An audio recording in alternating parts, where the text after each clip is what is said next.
Situé dans la partie septentrionale de la République du Congo, le département de la Cuvette couvre environ 48 250 km² et compte près de 316 599 habitants selon les estimations du recensement national récent.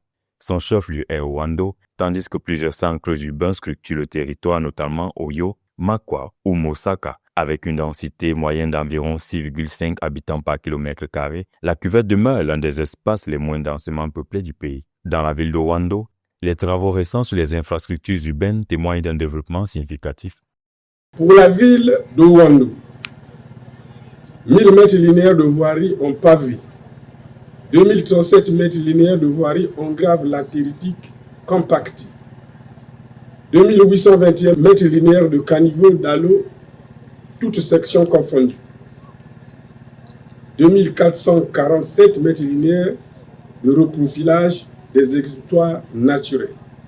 À l'approche de l'élection présidentielle prévue le 15 mars 2026 en République du Congo, le département de la Cuvette, qui abrite la ville natale du président candidat Sassou Nguesso, constitue un territoire d'observation important des dynamiques politiques nationales.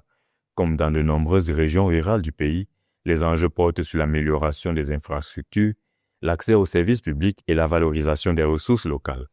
En réalité, il ne s'agit pas de venir voir simplement la juxtaposition des infrastructures ou des équipements. Mais il faut voir la composante d'un ensemble et l'impact réel sur les populations parce qu'il s'agit d'améliorer leurs conditions de vie.